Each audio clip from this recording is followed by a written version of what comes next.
Right. You know, get her in the cells, get her stripped and everything, yeah? And the other officer, female officer? Cool. Oh, speak of the devil, there's the other officer, female officer. Just get a squeeze on past you. There we go. If I can. Hey.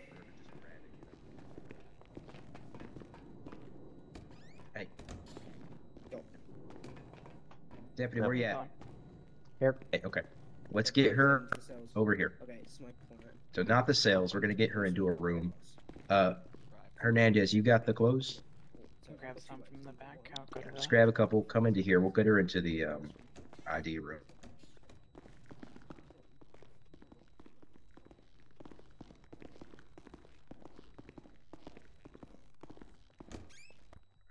So this is a locked space for her. Mrs. Underhill, will you face me a second? Let's Deputy, if you can get her out of cuffs here, I'm gonna get her, start her. I need to take a couple photos. I'm sorry, I'm gonna take a couple photos of you, your clothing right now. I want you to show me your hands here in a moment. I'm gonna take photos of the scratches and stuff. Then we're gonna get you out of these clothes, get you into some fresh ones, have a chat.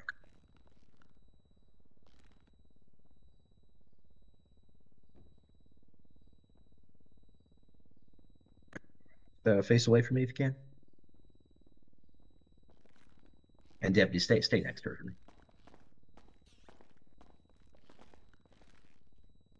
Turn back and face me and show me your hands, like hold them up to the camera.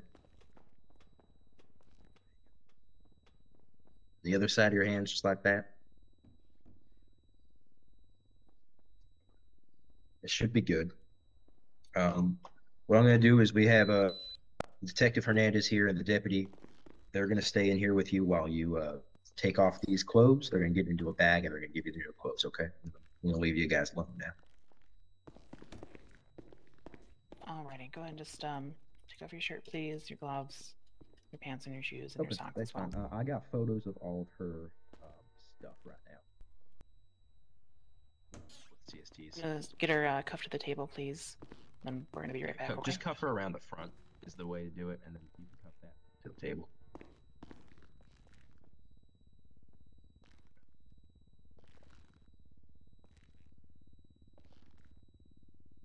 You can have a seat now, Miss Underhill. Is there anything you'd like before we get started? Water, coffee, soda, anything of that sort? Sure, coffee would be great. It's good. Cream or sugar? Pure black, please. Sounds good.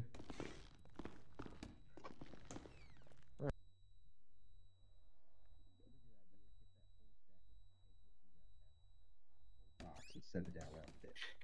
Hi, Miss Underhill. Here is your coffee. Thank you. Yeah.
Okay, Campbell, you ready?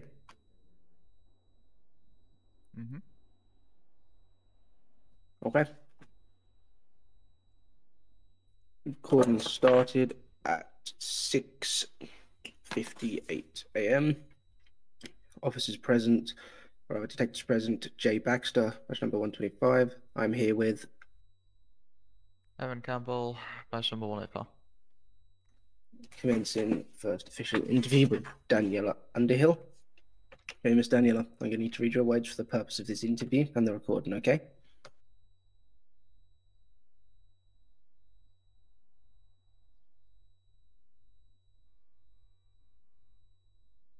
Okay, Miss Underhill? That's fine. Okay. You have the right to remain silent. Anything you say can and will be used against you in the court of law. You have the right to an attorney. If you cannot afford one will be provided to you by the state. Do you understand them as I've just read them to you? Yes, sir. Are you okay to continue? Are you all right, sorry, with continuing to talk to myself and the other detective here? Sure. Okay. Remember, you can stop this and request a lawyer at any time, okay? So, we interviewed you, or we asked you to come in about, what, a month ago? To inspect some blueprints we brought in. Do you remember coming to the Blaine County Station for that? Yes, sir. No. And then you remember after that, we spoke to you about having found your father, correct? Yes, sir. Okay. So, why did you have blood and bloody clothes on today? What happened today?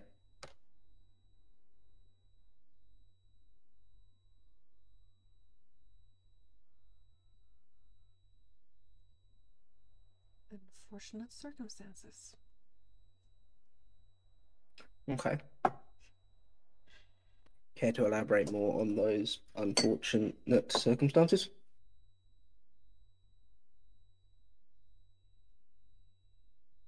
I'm not sure that'd be wise of me.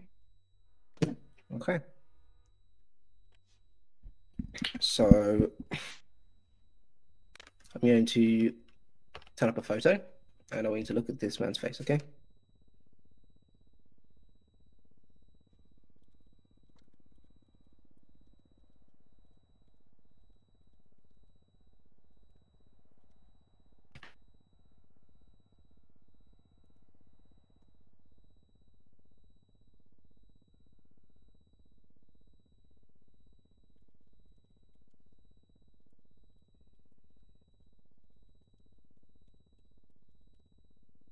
This is Eugene Porter. He was found dead at his home today at his home address of 420. Do you have any idea why we're showing you this photo? Please do tell. Because your fingerprints, as well as blood and DNA from a glove you left there, were on scene inside the house. Skin under his fingernails came, what we believe, from that scratch on your face because it had your DNA on it. And you have a scratch mark on your face. A glove that you had left behind had, that I believe fell off during the scuffle, had come off, leaving you to make bloody handprints as you fled the house. And a car, matching your description, fled the scene. Then, when we come to you, you are covered in blood, your steering wheel is covered in blood, and you have a knife in your car, which the CSTs are working through now. But I have a feeling that blood is going to come back to Mr. Porter. Is that correct? I know. An assumption. Assumption. Okay. Well, Daniel, we're giving you a chance to explain what happened today, because we know you killed Mr. Porter today. And we're giving you a chance to explain what happened today and hear your side of the story.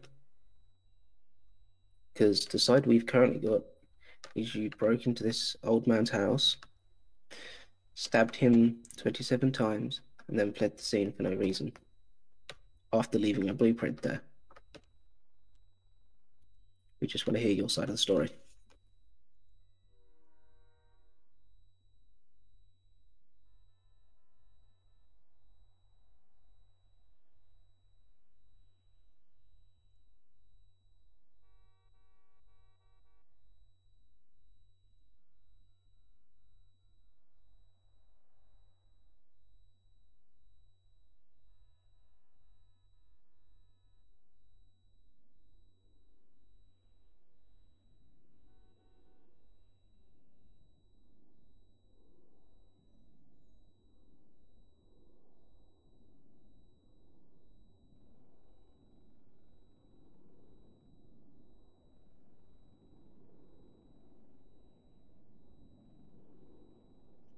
May I have a couple of minutes?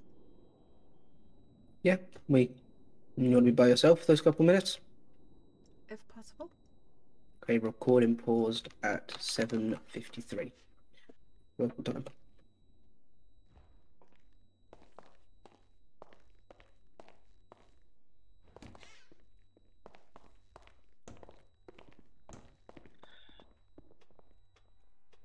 Okay, what are you guys doing? You know, the whole point of this whole thing is putting pressure on her, right? Trying to get her to crack.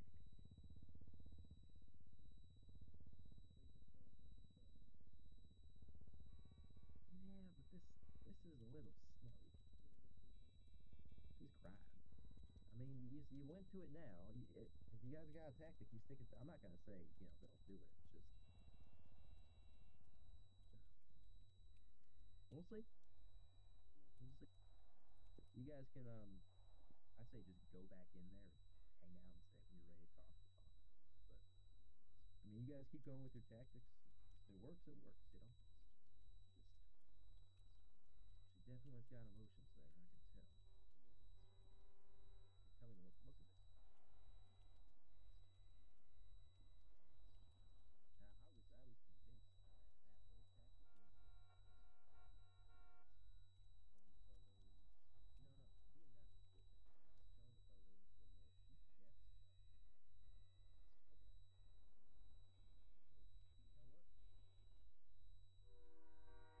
No. I mean, she is, but she's probably got remorse there.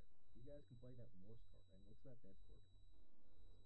So talk about having letting their families know what happened. She doesn't know that either way.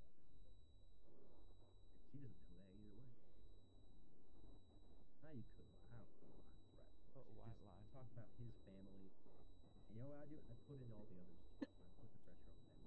Photo for each of them. Each victim. But keep playing this remorse card. Seems to work well.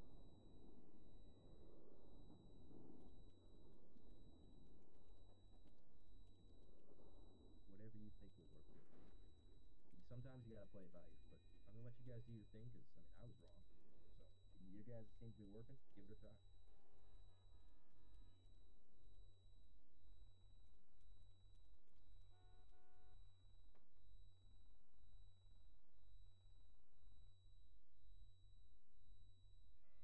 Whenever you're ready, Buster.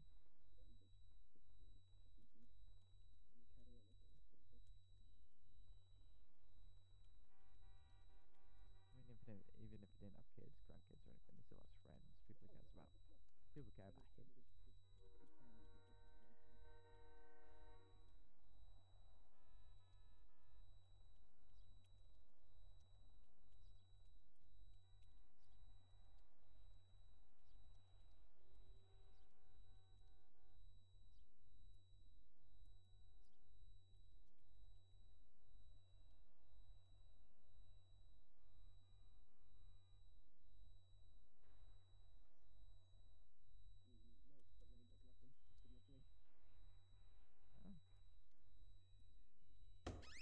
Miss Underhill, are you ready to talk now? I'll continue.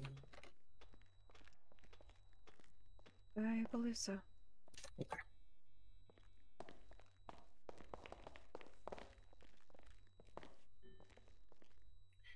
Interview resuming at 8:27 local time.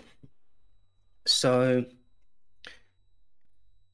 well, I believe we had just gotten, yes. So, Mr. Porter, as you know, lived alone, but he was loved by the community in Mirror Park that he was a part of.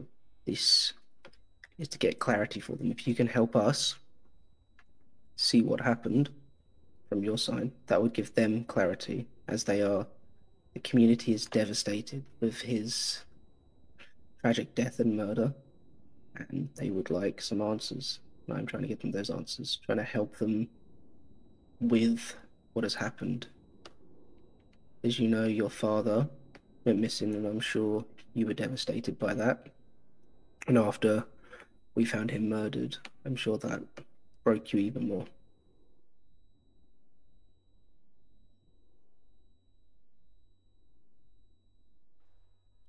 Would that be correct to assume? You were upset and devastated when you found out he was missing and murdered. Most would be. Most.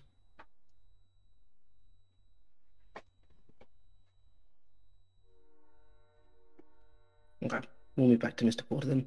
So, like I said, please just tell us your side, and this will bring closure to those families and the entire rather community of Mirror Park that is mourning and suffering from his loss. They are devastated by them. But I will also bring in another person.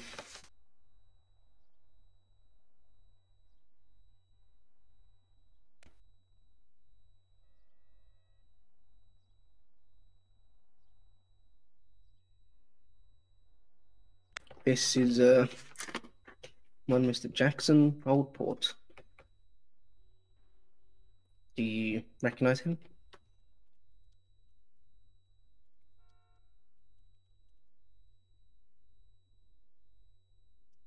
Familiar face? He had a lovely sweet cat that was at his house when we found him, covered in blood, malnourished, terrified. Mr. Oldport's family are devastated. He had a fiance. He was out of the house at the time. She's devastated.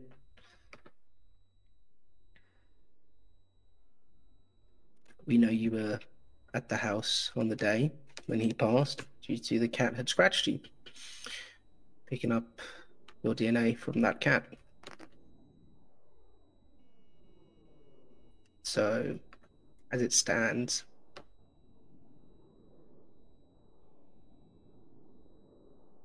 that's what, 2 people murdered and you were on scene for both of them?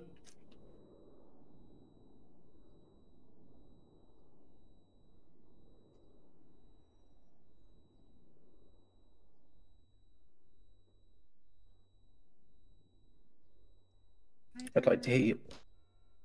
Neither one of them did anything wrong. No, they didn't. All right.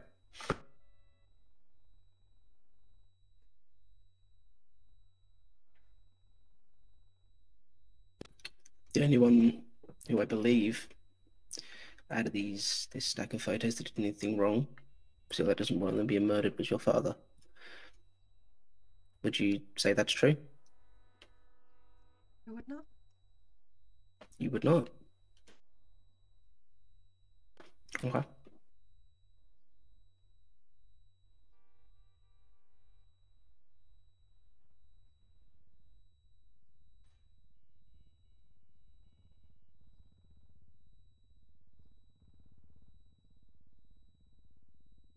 This is Rob Calcifer. He was murdered a while ago now, I believe 2-3 months, in Polito. His community is devastated, but so is the church that he is a preacher, or rather was a preacher at. They are devastated at his passing and murder. I don't know if you saw it on the news, but there was quite a big sermon for him, I believe. 150 people in total went to Polito Church to show their respects to him being murdered. That's the whole community. Again, devastated. They want answers. They want to know what happened.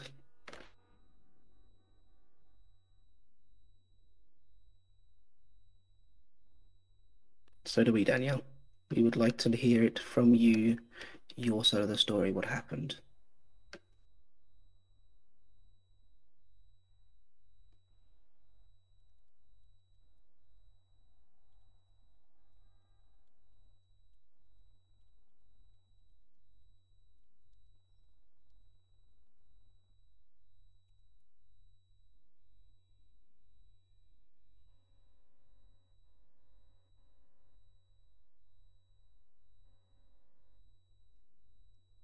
I will answer your questions, but I might have a request first.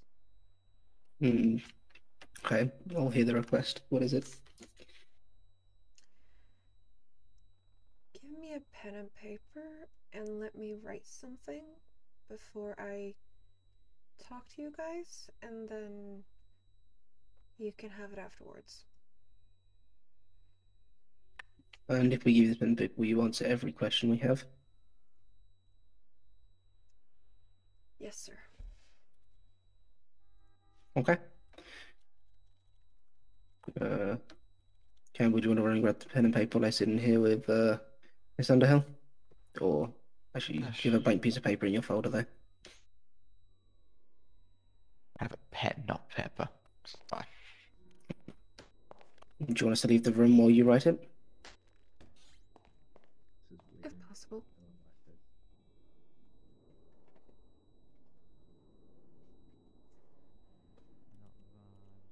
Not Okay. If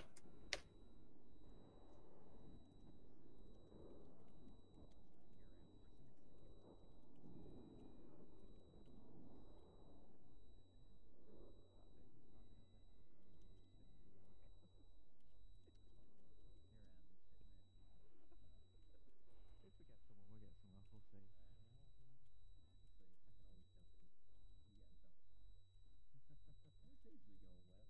Somehow, yeah. Someone's gonna try to sell it. Yeah. Guys, both got your pieces on. I got one too. God, it's not gonna end well for her.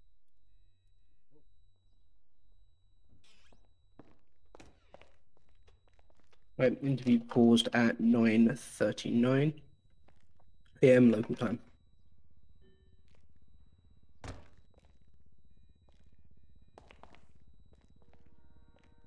We're going to be just outside the door, okay?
Hello. That was quick. Writer. Fair enough. I'm jealous. Miss Underhill, are you ready? Yes, sir. Okay.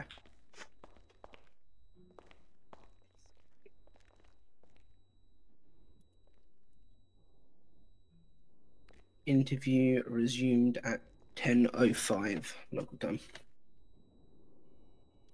Okay. Ms. Underhill, so we will start with Mr. Porter. Why did you attack and kill Mr. Porter?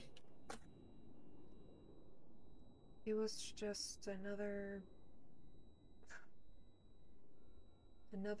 person who lived alone. Okay. Why did you murder Mr. Old?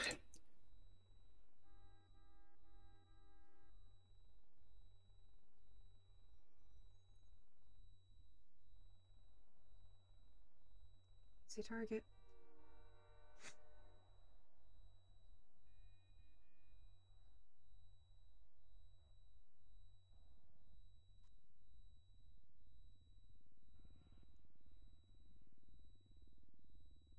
Rob Calcifer.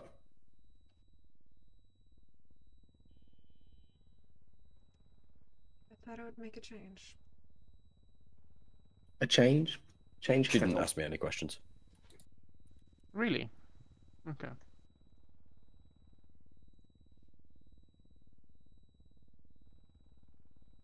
Well, he was charged with voluntary manslaughter and assault. Were you attempting to throw anybody off who was potentially looking into these murders?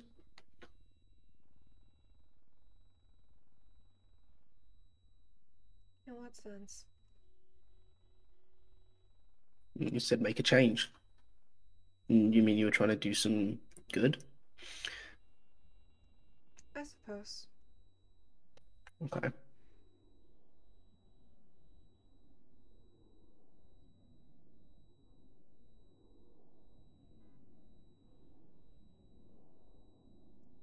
Started out that way, and then it didn't matter anymore. And Miss Rowan here? Same situation. Just another unfortunate soul living alone. Did you plan to kill these people when you went out those days? Did you have your eyes on them?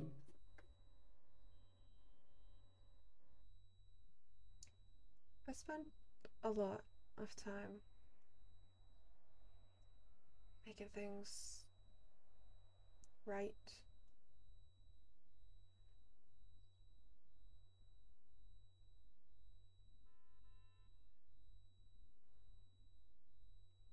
Okay.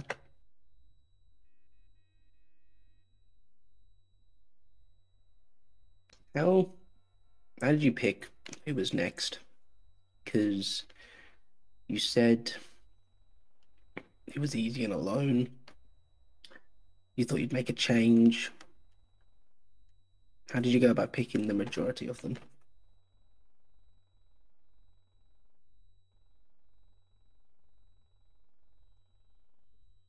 Without us wanting to make a change, but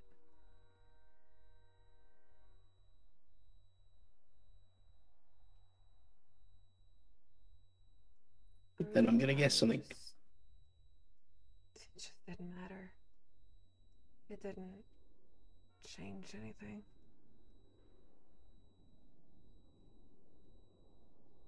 Yeah, the blueprints. Is that how do they relate to all this? Because as far as we can tell, they are a room where they are murdered in, with an X of the room that had been murdered.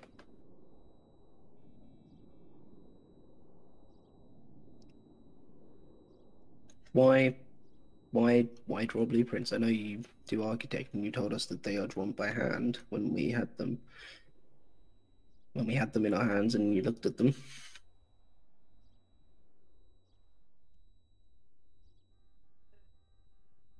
My father, he was the one who pushed me into this career, and I was never good enough. So I suppose it's a way for me to make things perfect. To show him that you are good enough and you are achieving something. He could see me now. I'd be mortified, but he would have seen that I could make it perfect, more perfect than he ever imagined.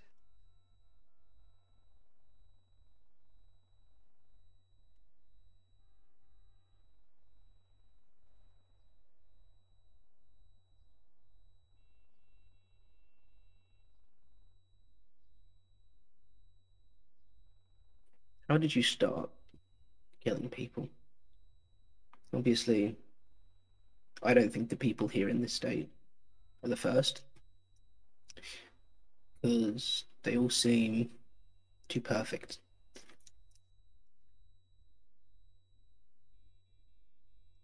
First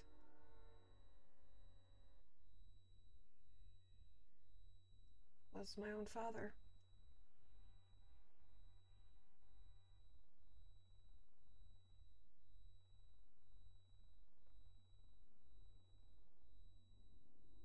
After you killed him, when did your next kill? Was it years, days, months?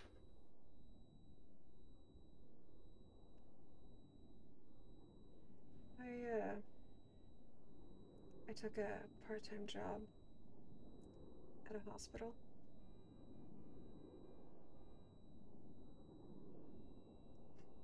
Many hospitals are minutes, hours away from the end of life. And I sat there. I just sat with them. I didn't care about them or, you know, the happiness they got from having someone there. I just...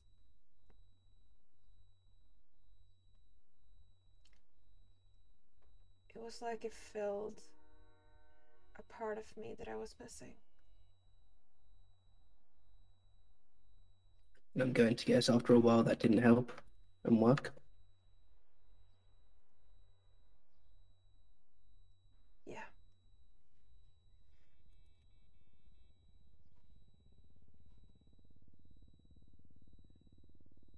Okay.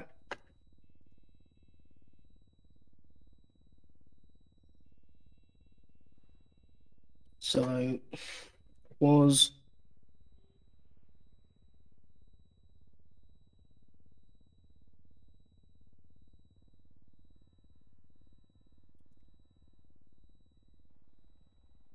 Miss Camero here your first after your father? Yes.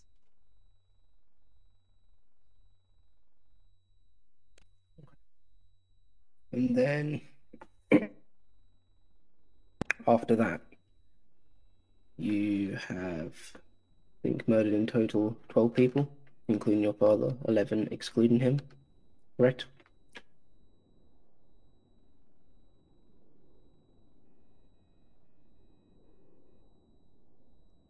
I am afraid I've lost count myself.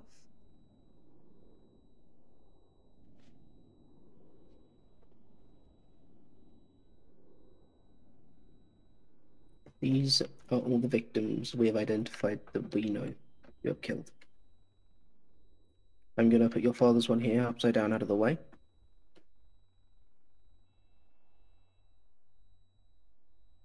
If there are still people you recognise you had killed that aren't here, let us know so we can please attempt to bring closure to those families.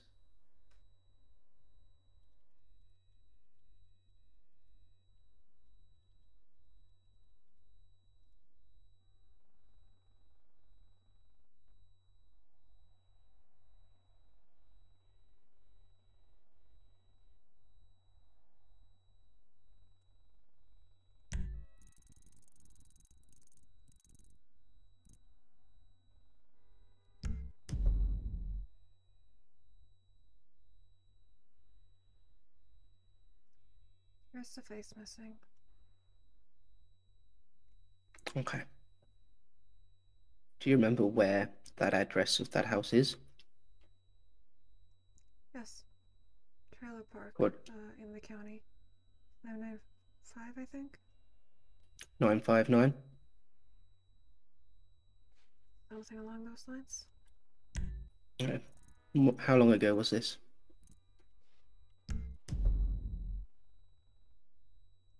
3-4 months ago. Do you know if anyone ever arrived there, law enforcement wise?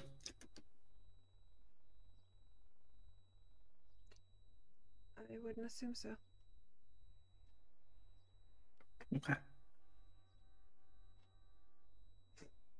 Interview paused at 11:46. Yes, ma'am, Miss Underhill. We'll be back in a moment.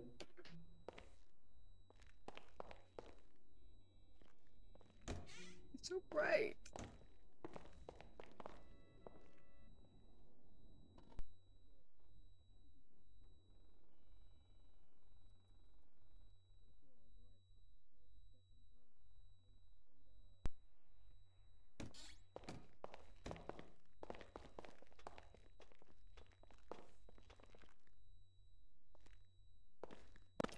Interview resuming 12:27 local time.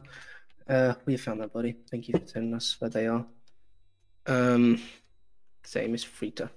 I appreciate that. So, was she your first? No. Or no? Okay. So, I do have a couple other questions. So, how do you go about deciding what room they are to die in? Because you have the blueprints with the X, obviously.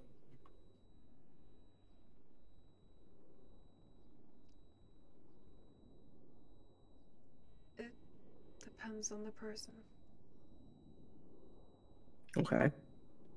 If I want a challenge, I pick somewhere they rarely occupy. If I want more of a relaxed one, I go for somewhere they're often. And these blueprints, they drawn before, after, or during? Before.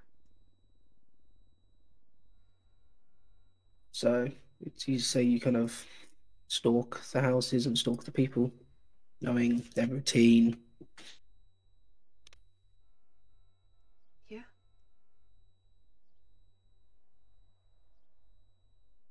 Okay.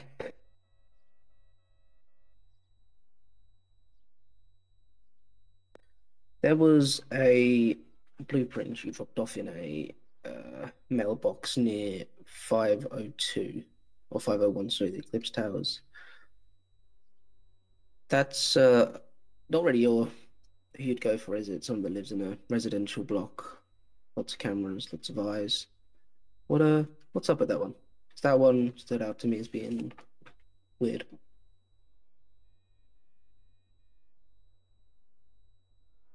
Well, you guys were, looking into it. If I can stir the pot, maybe it's too hot for you to touch.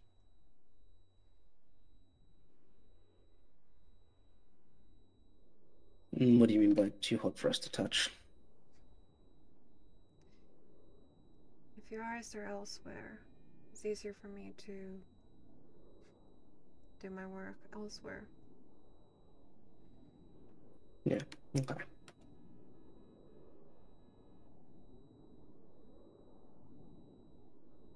When you came in for your interview the first time round,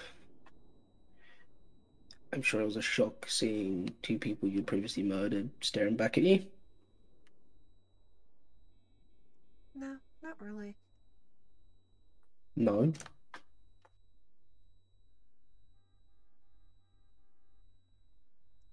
A butcher doesn't look at his animals in shock after killing them.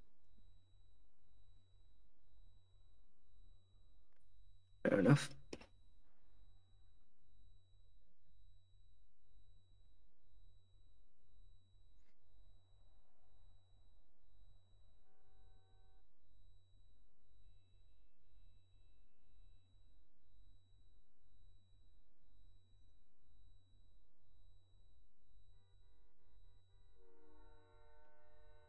Uh,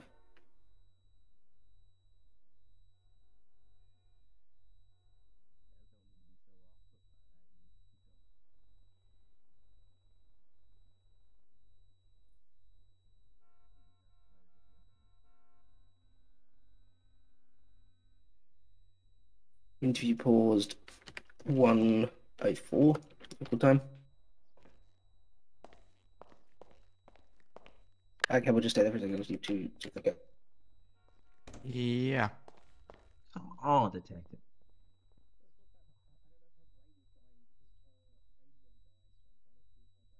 Oh, okay. Ma'am, are you there? Me? Yes? Yeah, she's there. Okay, she's fine. She's fine. Why would that be a question? I'm gonna stand in now. Okay, Don't you're worry standing about up. me. I'm gonna Okay. stay in the back of the room. Interview resuming 13:07. Detective Sergeant Hernandez present now. I don't think I've got any other questions unless Detective Campbell or Detective Hernandez do. You've answered all of the questions I have to. Happy for answers with? I got none at the minute.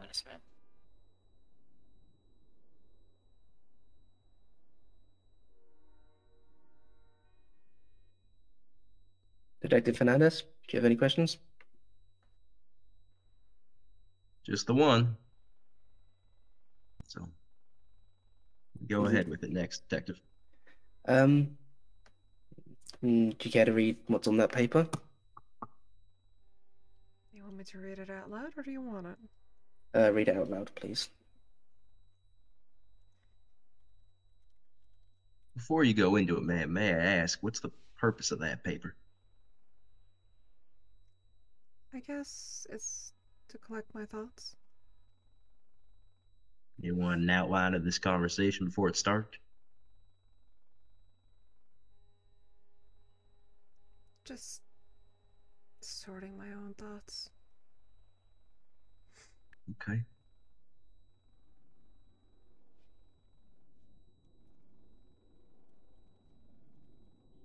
Okay then.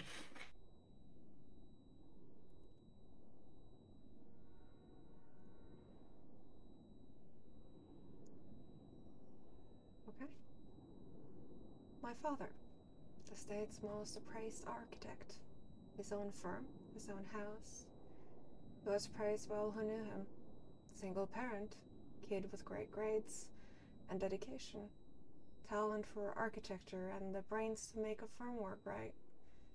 That's what they saw. The people who claimed to know my father.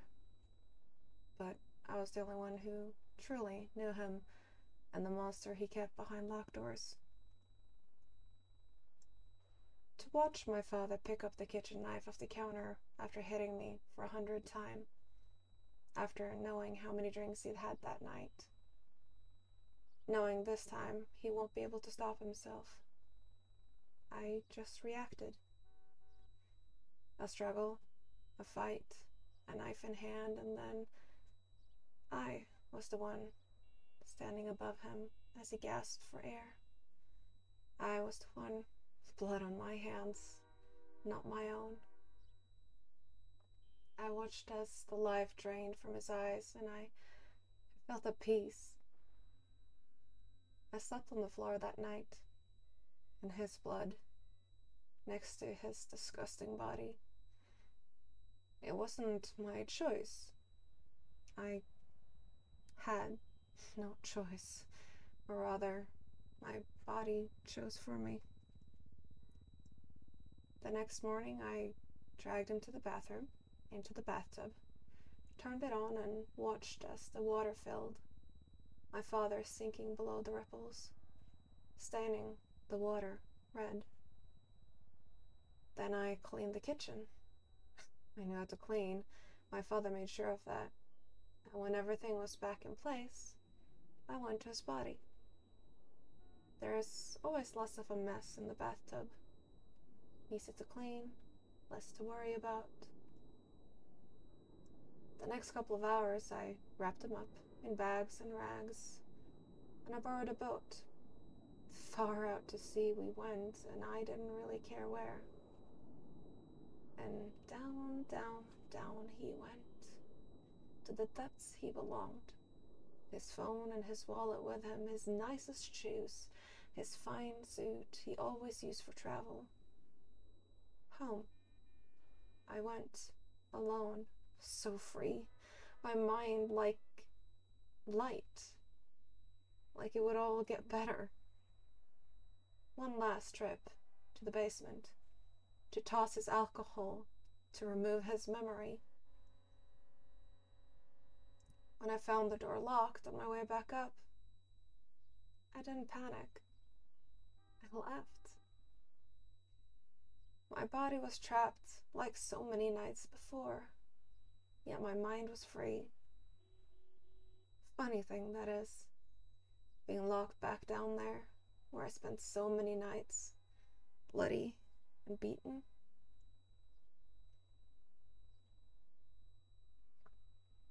I'm sorry, I need a break.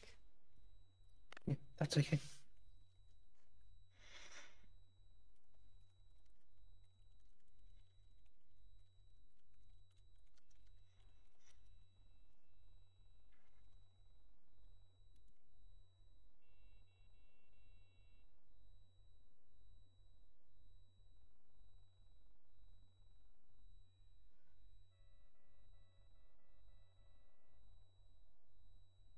How far down that ladder you think you are?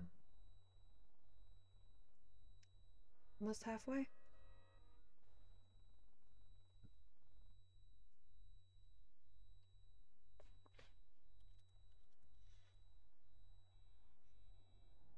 When you're ready, Miss Underhill.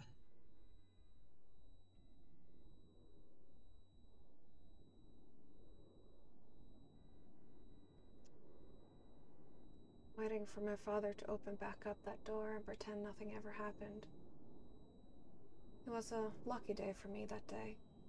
No one would question that my father had gone. No one would question that he came home, beat me, left drunk out of his mind. He didn't drive anyways, so no one would ask why his car was still with me. No one would wonder why it smelled so bad when they found me locked in the basement of our home a week later. Just another abusive father leaving his daughter to rot and running to never be seen again. To them, I was a victim. To me, he was a monster, and to him, I was the end.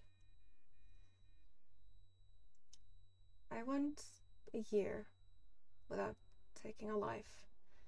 A year where my life felt empty. They sent me to counseling, to therapy, and to medical help, and I did well. Clean bill of health and all. I even helped out at the hospital when they were low on staff. Be a hand to hold, a voice to listen. I didn't mind sitting by their beds as their life drifted away. I thought it'd be different. It wasn't him. I didn't know what they did wrong, and I couldn't judge. But it was perfect, in a way. The hand they needed was mine, and the life I needed was theirs. I sat there as their monitors stopped beeping, as their oxygen was taken away. I sat with them when they were lonely, as their end filled me with peace. After so many years, suddenly I was missing it. That's something. I watched the fear in my father's eyes. That fear, that panic, the breath going faster than a fucking racehorse. To slow down and accept what's to come.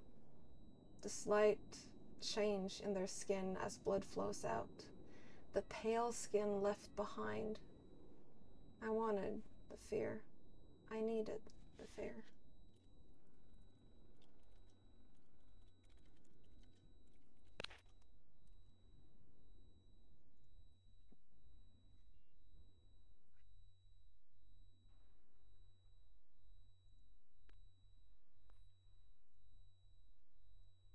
I heard of a woman. Kidnapping, attempted murder. She took a whole courthouse hostage for some documents. Maybe she would satisfy. So I went to her house, found an open window, walked around, taking in the space. All that would run through my head was him, my father, how he would change the place, what decisions he would make if he got a chance. And so I drew it. I drew a map of the house. I thought of what he would change. If my father wanted me perfect, I'll give him perfect. The perfect place, the perfect time, the perfect blueprint. She wouldn't know. But the thought would always linger in the back of her mind. Why was that spot marked in her house? Why did anyone draw her house? When I got home that night, I drew. I drew and I drew and I drew over and over until the drawing was perfect. Just like he had taught me. His equipment, high quality with his name. This is what he made me. Perfect. Cold. Empty. I came back. Some nights the windows were shut. Most nights she was home. yet I drew. I watched and I drew. And when it was perfect, I would mark a spot she would die and place it in her mail on the coffee table in her house. She would have the same routine every night: a cup of tea, a bit of honey, and some milk. Then to bed. It was easy. She was big, but over the amount of times I thought about how to kill my own father, I knew. She was out and would be out for the next 3 hours, like every Saturday, an evening at the pub, perhaps. And the windows open like normal. I slip inside, a couple of drops in her milk. She wouldn't know until she hit the pillow. I watched her come home, make her tea, and sip, sip, sip. It was gone. She closed the window. I didn't account for that. But she would be out cold, and I could feel my joy coming back. The excitement. I didn't know if this would yield. I didn't know if this was the answer, but she deserved it too, right? A crack to the window, a hand through and open. I stepped into her house one last time. The garden axe in my hand. I stood there for a while, staring. I knew she deserved it. As I dragged the chair into the bedroom, her eyes opened. I smiled. She'd be helpless, and I could still watch as the fear in her eyes filled her with desperation. The axe was heavy as I dragged it to her bed. 1 foot, 2 foot, axe. All above her now. I smiled as the axe lifted to my chest, and as I dug it way into hers, I watched the pain spread in her face. I lifted again, the peace in my heart and head starting to spread, and as the axe landed again, the blood was painting the walls.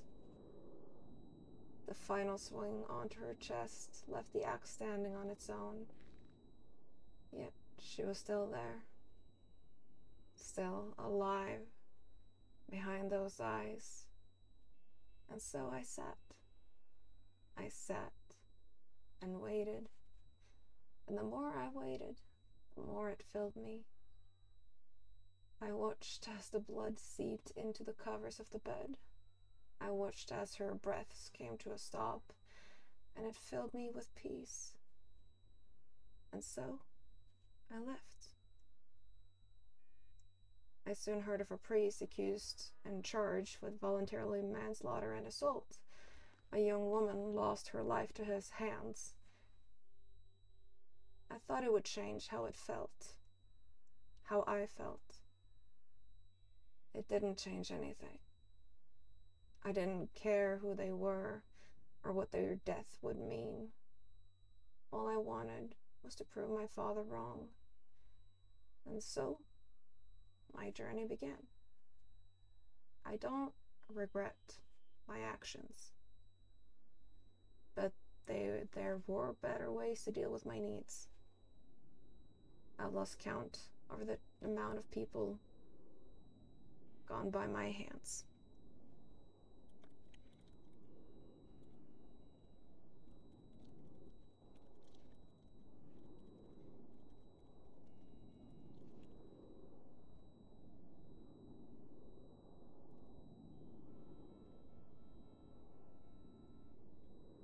Okay. Underhill, Detective Hernandez has a form. It is for us to search your house with your consent. You can read it and then sign the bottom if you give us consent to search through your house.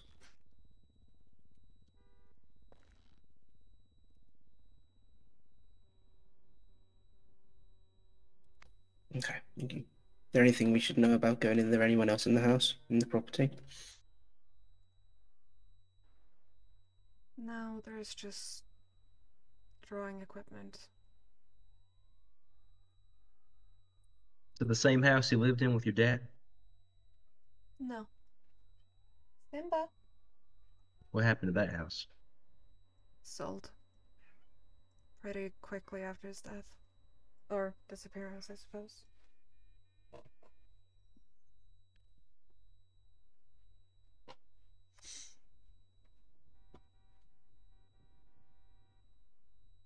Baxter, Campbell, you guys got anything else?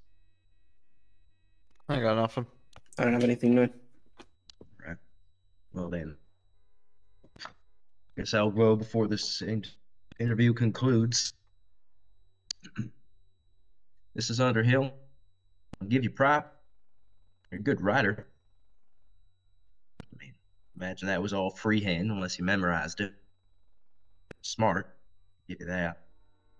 But I really hope you don't think that speech, that whole thing is gonna have people garner sympathy for you. No, Because I'm aware it won't. I killed people. sure did. They're gonna hate me. You understand why people are gonna dislike you though? I do. You know that feeling every time he came up to you beforehand? Feeling that you thought about with the reversal when you had the knife over him? You know how many people you gave that exact same feeling? Sitting there in that chair and watch them slowly bleed out, knowing they ain't gonna see their family again, knowing they ain't gonna see anything they love again. And why? What the hell was the point of all that? Because you couldn't work out your own issues? Because you still saw your daddy in the mirror at night when you went to sleep? I suppose. I hope you don't justify it to yourself. I hope you don't think of this as some kind of righteous thing because you were done wrong in the world. Because there's nothing righteous about what you did after you parked that boat up. I'm aware. Nothing. All right. Well, I've said my piece, Baxter. Okay. At this time, interview will be concluded 15:34 local time. Miss Underhill, we're going to take you to a cell. We are going to then search your property, and then you're going to have local units stand with you while we search your property. Stand with you to watch you while you're in the cell while we search your property, okay? Crap. I don't know how much more I can stand around with her here. I got that all call. I say, Oh, is it? Oh, damn, okay. Campbell, stay with that her. I'll Yeah, do. you're on CIU hold until they search the property. Campbell, stay with her. I'd say Baxter, go search the property or send a local unit to do it and then get her charged quick. I'm gonna bounce Yep. out, go help them out. But Yep, I'm on let us know radio. on Give me Freak a what's call. happening, then we can come and give you assistance if we're done soon. You want to get her in a cell or write up charges? I'll sort it. Right, cell 2. That's fine.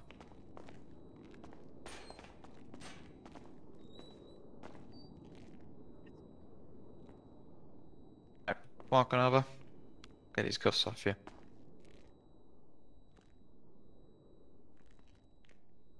There we go.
Just really quick.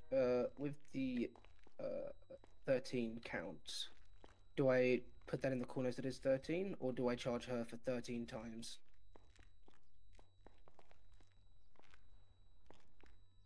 Okay.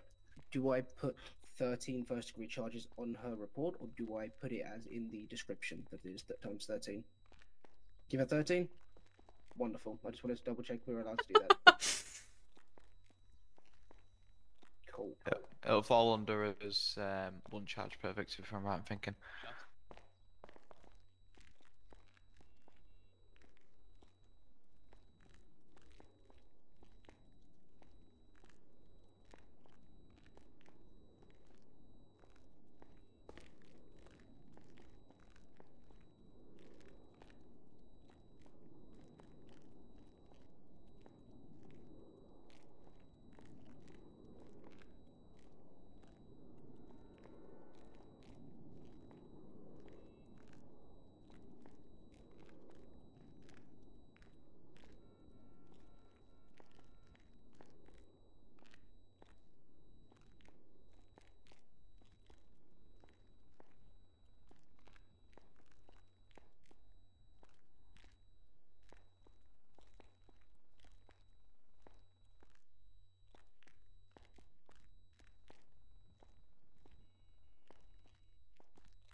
That's alright.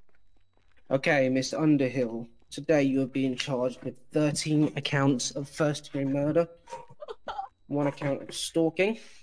It is going to be $3,260,000 in fines and a life sentence in Bolingbroke State Penitentiary. Okay. I understand. Okay. Come to the bars.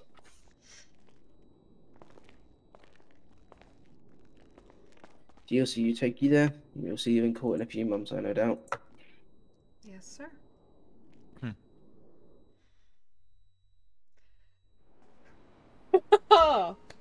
That's the end of the BluePrint killer. She has officially gotten life. I am really happy how this actually turned out. I'm happy I could give the boys a little bit of a exciting end with a little bit of action. If I had the priority available, I probably would have given them maybe even a little shootout, even though guns have never been Miss Underhill's forte. But yeah, it actually turned out really well. I'm really proud of the boys. They did an incredible job. It was really nice to see Detective Sergeant help out and join the boys on their final stretch. Kudos to Nathan and Nick for doing such an amazing job, honestly. I have given them quite the trip, quite a lot to deal with, but they've done so well. They've connected the dots, they've had some suspects, and now she was basically caught red-handed. So yeah, that's the end of Daniela. I hope you guys enjoyed my serial killer case, at least one of many. Thank you all for staying around, and to the few of you who have decided to stay for every single part, thank you. Honestly, thank you so much. I am so happy that my chaos reaches you guys and gives you guys joy. It's very much a fun time for me, connecting dots and creating a story that the detectives and LEO have to deal with.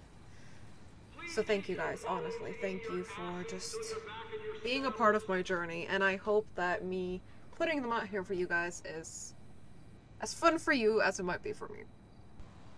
Bye-bye!